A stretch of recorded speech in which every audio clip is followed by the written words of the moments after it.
during school, playing some sort of gambling game. And then I turned 18 at the end of high school, and that's when you could legally play online. That's also the time that poker was getting very big in America.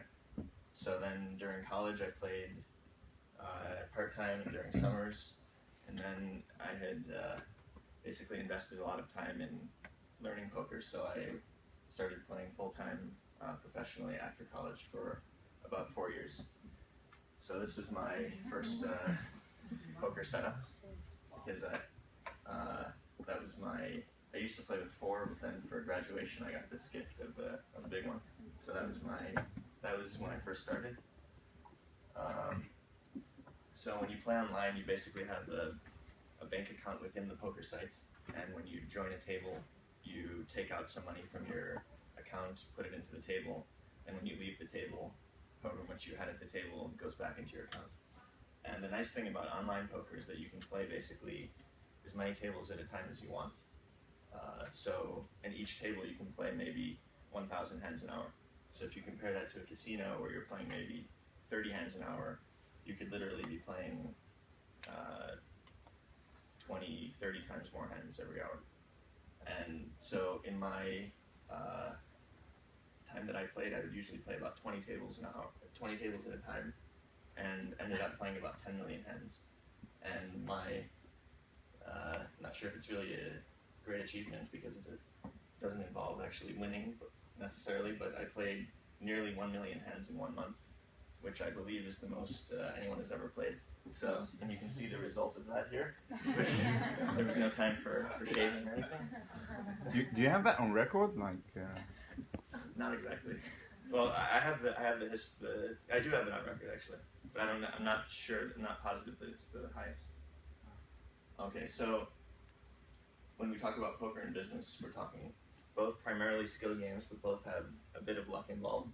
And earning money, of course, is the primary goal. Although in this course, we've learned about other important aspects as well, socially. So I'm going to talk about 5 important lessons. So poker is a game of incomplete information because you don't know what cards your opponent holds.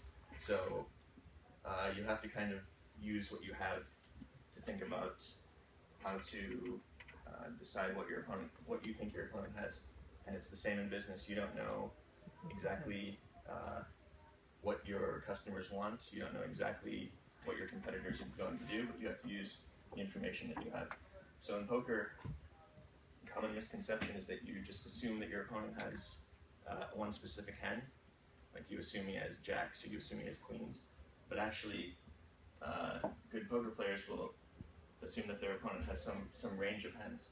So maybe they have ace 10 through ace king, or 10s or better, something like that. So you usually can't narrow it down so specifically, but you can give them a range. And after you've made your decisions, it's good to go back over them and see and kind of adapt to new situations. Okay, so, and also we'll talk about data-based thinking. So in business, we know that it's important to use all the data sources that you can. And in poker, it's the same. I'll show you on the next slides all the data that you can pick up from the hands that saved your computer. One important concept is thinking in expectations. So say you're facing a bet in poker, you generally think about what are the odds not what are the odds that I'll win this hand, but if I'm getting 5-to-1 odds to call a bet, am I winning at least 1 out of 6 times? So it's kind of the same in business, where when you're thinking about investing in a new project or something like that, you're not thinking, is this going to be good or bad? You actually need to think about it in terms of expectation. So this is an example. Every hand of poker you play, you can save to your hard drive. And so today's topic was performance measurement. So here you can see, you can basically look at any stat you want on yourself or on your opponents. So one example would be, say, you want to see if I raise in a certain situation, how often do my opponents fold? And you can see over time what percentage they're folding, what percentage they're calling, and things like that. So and then you can change your strategy based on that. Here you can see, even when you're playing, you can have all these stats show up right next to these are all your opponents. You can have all these stats that you define for yourself show up next to them. So you can see what percentage of hands they're playing, what percentage of hands they're raising, and all these kinds of things. So then if someone plays a lot of hands, enters the pot, you know his strength is generally not as strong as someone who plays fewer hands. Okay. Next we'll talk about staying under control. A lot of poker players, if something bad happens, if they lose a big hand by getting unlucky, they kind of go crazy, and that's called tilt in poker. And we know that also in business, if something goes wrong, or if your business is possibly not working, we've learned about tactics like pivoting or just letting go of the business completely, not necessarily sticking with it if it's not working. And also, being results oriented is kind of when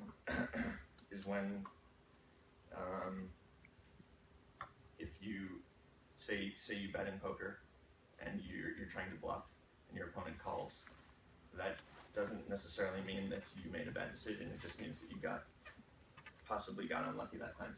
So it's important to think about things in the big picture, not just the results of one specific action. Okay, so choosing your market. In business, we want to generally enter a market that's not so crowded, that's generally kind of easier to get into. And that's the same in poker. When you're looking to join a table, you never want to join a table with all good players. It's very competitive. You want to join a table with bad players. And that's actually, it sounds basic, that's actually probably the easiest way to make money in poker. Probably where most of my profits came from. And I think the parallel in business is that you can, after you enter a market, it's not only that you join a table with bad players, you specifically target them and try to beat them. So you can see in business also. Okay. Risk management. So in poker, there's this kind of misconception that when you watch poker on TV, all the important pots are the big ones. But in reality, it's kind of a constant and slow buildup. And we see that kind of with the MVP concept, that you don't want to just start this massive business from the beginning. You want to kind of slowly develop it and kind of iterate as it goes. And so with risk management, it's you don't want to be overly cautious. You don't want to be overly risky, which is also important in business. And the difference in poker is that you kind of can define your own risk measure, whereas in business you have kind of shareholders and investors and other people to worry about. So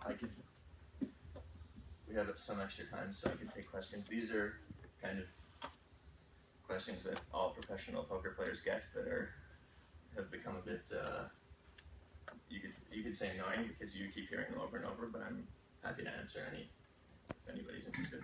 What kind of poker do you play? I played Texas Hold'em, no limit, mostly. I think it relates to one of the questions, where is the money? Where's the money? Is that rhetorical or is that? Well, it's okay. Oh. I really want to say it's a great presentation. I really loved your presentation. You made excellent equivalents to business situations from the poker.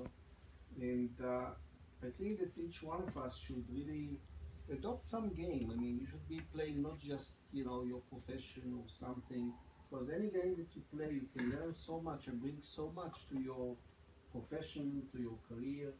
And this is a great example that you just showed equivalence, and then I think because you understand the game, I think you better understand what's going on in the class, because you always draw the equivalent And I told everybody, if you start with something that you are familiar, or you want to explain to somebody, and you start with what they are familiar with, and you go and you build from there, it's much more powerful. They remember, you remember. So I really love your presentation. Thank you very much.